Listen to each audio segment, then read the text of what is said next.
In this tutorial, I'm going to append document 2 to document 1 using Python.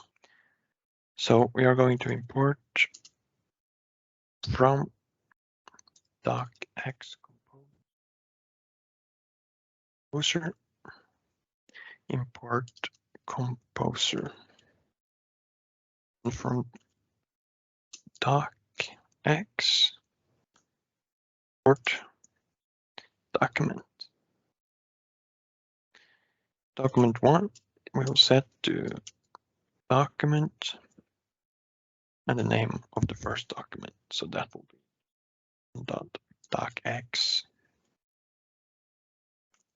Composer we will set to composer and doc1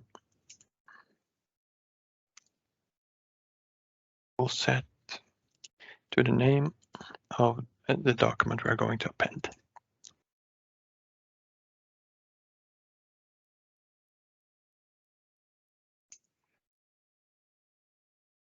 And then we are going to specify that we're going to append document 2.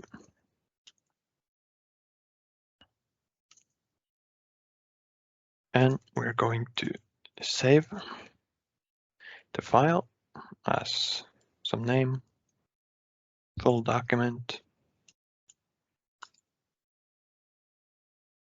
docx. Let's now run the script. And we have a full document here.